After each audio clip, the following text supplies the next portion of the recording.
herbal penghancur batu empedu. Pada video kali ini saya mau menjawab pertanyaan dari Kak Yanti yang menanyakan, kalau untuk penghancur batu empedu apa Mas? Di dalam keilmuan holistik pejawan itu masalah batu empedu itu kan dibagi beberapa tipe ya. Kalau semisal secara medis kan bisa karena faktor kolesterol. Nah, kolesterol sendiri itu termasuk dalam kategori apa? Kelembapan. Karena sifat dari kolesterol itu apa? Dia itu kan juga lengket, terus juga pekat. Itu kan sifat lembab seperti itu.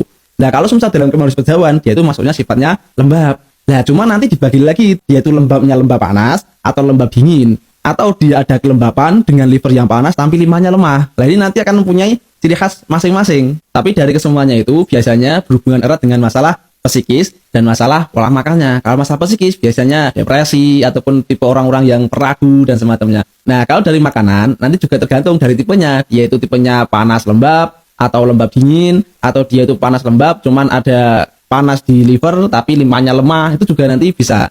Misal contoh, coba kita bicara masalah kantung empedu dengan tubuh yang lembab dingin. Seperti lidahnya cenderung pucat, berselaput putih, kadang juga berdahak. Lah itu biasanya itu apa? Tipe-tipe lembab dingin. Kalau yang seperti ini biasanya itu karena apa? Karena keseringan makan yang bersifat lembab dingin, misal kayak buah, seperti itu. Karena sifat dari buah, dia itu kan bentuk dahak, dia itu lembab. Nah, sedangkan sifat lembab, dia itu lengket-lengket. Ketika di dalam tubuhnya cenderung lembab, maka apa? Akan mempengaruhi ke sistem cernanya, termasuk apa? Di masalah kantung empedu. Ingat, sifat dari lembab, dia itu lengket dan mengikat. Dan sifat dari lembab, dia itu gravitasnya turun ke bawah. Maka ketika kantung empedunya cenderung lembab, maka membuat apa? Cairan juga cenderung mengental. Karena sifat dari lembab dia itu gravitasnya turun ke bawah, maka juga akan berpotensi menjadikan endapan, sehingga ada batu empedu di dalamnya.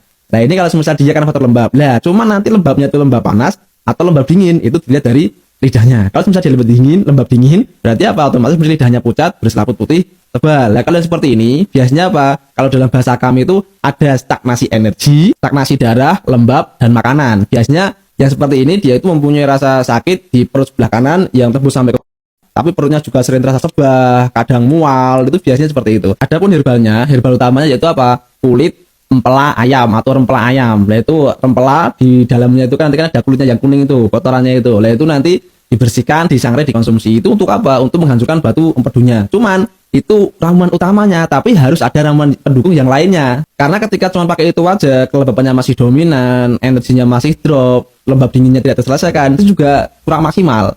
Makanya nanti ketika konsumsi itu, bagusnya juga ada herbal lain yang bersifat tonikum. Misal dengan herbal beizu. Herbal beizu itu apa? Untuk memperkuat limpahnya, membuang kelembapannya, dan mempelancar kencingnya. Itu masuk herbal ke tonikum. Nah, itu nanti bisa dicampurkan di dalamnya. Karena nanti biasanya penderita batu empedu itu juga merasakan terasa sebah di perut ataupun di dadanya terasa penuh, itu menunjukkan apa? Ada stagnasi energi. Nah, ini nanti bisa pakai herbal Xiangfu, yaitu untuk apa? Pengendali energi ataupun pelancar energi. Karena membuang batu empedu itu dia dari feses atau dari kotoran, itu nanti apa? Pakai herbal pencahar juga. Misal dengan dahuang atau akar kelembak. Karena dia itu apa? Sebagai herbal pencahar, pelancar, BAB. Nah, karena kenapa? Nanti ketika seseorang itu yang mempunyai masalah batu empedunya itu nanti ketika sudah hancur, keluarnya lewat mana? Keluarnya lewat fesesnya. Maka nanti ketika dia itu BAB, biasanya akan terasa kayak butiran-butiran pasir. Tapi ingat, dalam peracian harus pas dalam meraciknya. Antara herbal yang bersifat menghancurkan batu empedunya, terus herbal yang bersifat memperlancar energi yang bikin sebah dan semacamnya, terus juga herbal yang bersifat pencahar membuang